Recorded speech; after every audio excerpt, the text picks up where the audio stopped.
நண்பர்களே, ஒருத்தர் ஒரு டீமையே போட்டு புரட்டி போட்டு எத்தனையோ மேட்ச் பார்த்துருப்போம். அந்த மேட்ச்ல இது ஒரு match. Yeah welcome back to the channel. ஆ இன்னைக்கு நம்ம பார்க்க போறது பார்த்தீங்கன்னா, பாகிஸ்தான் டூர் ஆஃப் பங்களாதேஷ். அதாவது வேர்ல்டு கப் பாகிஸ்தானுக்கு சொதப்பலாகி போச்சு. சரி ஒரு பங்களாதேஷ் கிட்ட ஒரு டூர போட்டு போறாங்க. போன இடத்துல ஓடிஐ ஆடுறாங்க. பங்களாதேஷ் ஃபர்ஸ்ட் டாஸ் வின் பண்ணி பாகிஸ்தான பேட்டிங் கூப்பிடுறாங்க. இப்ப ஓடிஐல ஃபராகான் இந்த சீரிஸ் வராரு. அவர் ஒரு நல்ல T20 பேட்டர். அவரு ஓடிஐல எப்படி அடாப்ட் ஆகுறது? அடிச்சு ஆடணுமா? இல்ல கட்டைய போடணுமா? என்ன பண்ணணும்? ஏது பண்ணணும்னு தெரியக்குள்ளயுமே பவர் பிளே முடிஞ்சுது. பவர் பிளே கரெக்ட்டா முடியிற நேரத்துல 40 ரன் தான் அடிச்சிருக்காங்க. கரெக்ட்டா அந்த நேரத்துல வந்த ஒரு பவுலர் தான் மொத்த டீமையும் படுக்க போட்டாரு. நாகித் ராணா.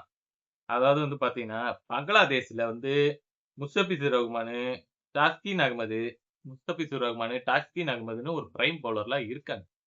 ரொம்ப காலமா ஆடிட்டு வராங்க. சரியா? இவர் ஒரு 3 ஆப்ஷன் பவுலரா வந்தாரு. வந்தவரு மொத்த டீமையும் படுக்க போட்டு குத்திட்டு போயிட்டாரு. சரியா? என்ன பண்ணாருன்னா, ஃபராகான் விக்கெட்ட தூக்குனாரு. தூக்குனதும் பார்த்தீங்கன்னா, வரிசைக்கா எல்லாரும் அவுட் ஆக ஆரம்பிச்சுட்டாங்க அவர்ட்ட.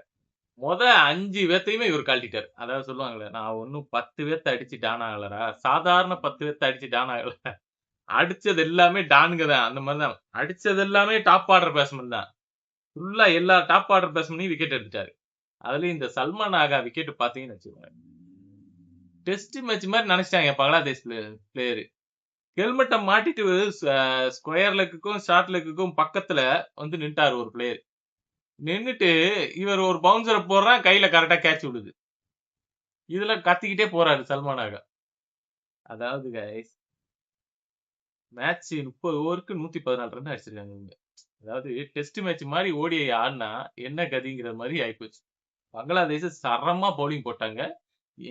நாகித் ராணாவ தவிர்த்து மிராஸும் சூப்பரா பந்து போட்டாரு. அவரு ஒரு 3 விக்கெட் எடுத்தாரு. அதுக்கப்புறம் வந்த மத்த 2 ஃபாஸ்ட் பவுலர் முஸ்தபிஸ் ரஹ்மானும், டாஸ்னி அஹமதும் ஆளுக்கு 1 அடிச்சாங்க. 5 பேத்தையும் தரமா பந்து போட்டு தூக்கிட்டாரு ராணா. பேட்ட வச்சு தான் ஆகணும். நான் பவுன்சர் போடுவேன். திடீர்னு ஸ்டம்ப் லைன்ல ஏத்துவேன். என்ன வேணாலும் பண்ணுவேன். நீ பேட்ட வச்சு தான் ஆகணும்னாரு. டிஃபென்ஸே ஆட முடியல. ரிஸ்வான்லாம் கட்டைய போட பார்த்தாரு தூக்கிட்டு போயிருச்சு. பட்டு எட்ஜ் போய் கீப்பர் போயிருச்சு. இப்போ பாத்தீங்கன்னா, பங்களாதேஷ் பாகிஸ்தான் கேம்க்குள்ள வர்றதுக்குள்ளயுமே முடிச்சுட்டாங்க. நான் 10 ஓவருக்கு விக்கெட்ட குடுக்காம பாகிஸ்தான் ஆடணும்னு நெனச்சாங்க. அது கரெக்ட்டா நடந்துச்சு. 10வது ஓவர்ல தான் விக்கெட் விழுந்துச்சு. ஆனா அதுக்கப்புறம் கேம முடிச்சுட்டாங்க. சரியா? பாகிஸ்தான் எப்பவுமே என்ன பண்ணுவாங்கன்னா, 10 ஓவருக்கு 40 ரன் அடிச்சா கூட போதும். கடைசி பயங்கரமா ஆடிடலாங்கிற மாரி தான் அவங்க பேட்டிங் யூனிட் வச்சிருந்தாங்க. பட் அதுக்கெல்லாம் சீனே கிடையாது. அவ்வளவு தூரம் உங்கள கொண்டும் போமாட்டோங்கிற மாரி வச்சு பங்களாதேஷ் முடிச்சு அனுப்பிட்டாங்க.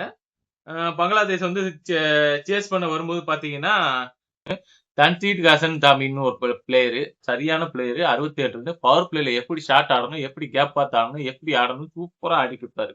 அவர் ஆடுறத பார்த்தா இந்த இந்த பிட்ச் ரொம்ப அவ்வளோ டிஃபிகல்ட்டான பிட்ச் இல்லங்கிற மாரி தான் தெரிஞ்சுச்சு.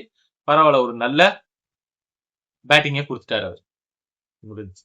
பாகிஸ்தான் அந்த அளவுக்கு சொல்லிக்கிற மாரி பந்து போடல. எல்லாரும் லைன் அண்ட் லென்த்ல ரொம்ப மிஸ் பண்ணாங்க. ஒய்டு 4 அந்த மாரிலாம் போச்சு. ஓகே. மேட்ச்சு எவ்வளோ அடி வாங்கினாலும் ஓகே. நீங்க இந்த மேட்ச் பார்த்திருந்தீங்கன்னா எப்படி இருந்துச்சுன்னு கமெண்ட் பண்ணுங்க. இல்ல நெக்ஸ்ட் மேட்ச் யார் ஜெயிப்பாங்கன்னாவது ப்ரெடிக்ஷன் குடுங்க. பார்ப்போம் யார் சொல்றது நடக்குதுன்னு. பங்களாதேஷ் ரொம்ப ஸ்ட்ராங்கா இருக்காங்க. இந்த மேட்ச்லயே தெரிஞ்சுச்சு. இந்த சீரிஸ் எப்படி அவங்க ஜெயிக்க தான் போறாங்க. என்ன ஒயிட் வாஷ் ஆகுமா? ஆகாதா? அந்த கதை தான். அதுதான் நடக்க போகுது. அதுபோக சரி இந்த மேட்ச லைவ் பார்க்கலான்ட்டு போய் ஃபேன் கோட்ல போனோம்னா, ஃபேன் கோட் பேமெண்ட் எடுத்துடும். இந்த 3 மேட்சுக்காண்டி நம்ம சப்ஸ்கிரிப்ஷன் எடுக்கிற மாரி நெனச்சது. சரி யூடியூப்ல எப்படியும் பாகிஸ்தான் எப்பவுமே யூடியூப்ல லைவ் விடுவாங்க. சரி யூடியூப் லைவ்ல போய் பார்ப்போம்னு பார்த்தா, நம்ம கண்ட்ரிக்கு மட்டும் கிடையாதுங்கிற மாரி வருது. மத்த கண்ட்ரிக்குலாம் லைவ் வருது. சரின்ட்டு VPN போட்டு உள்ள போய் பார்த்தா இந்த அடி வாங்கிட்டு இருக்காங்க பாகிஸ்தான். என்ன சொல்றது? ஒண்ணும் சொல்றதுக்கு இல்ல. ஹைலைட்ஸ் யூடியூப்லயே இருக்கு. போய் பாருங்க. உங்களுக்கே சூப்பரா இருக்கும். நாகித் ராணா ஒத்த ஆளு. மொத்த டீமையும் முடிச்சிட்டாப்ல. 2வது மேட்ச்ல பார்க்கலாம் ரிவ்யூல. வீடியோ பிடிச்சிருந்தா லைக் அண்ட் சப்ஸ்கிரைப் மறக்காம பண்ணிருங்க ஃப்ரெண்ட்ஸ்.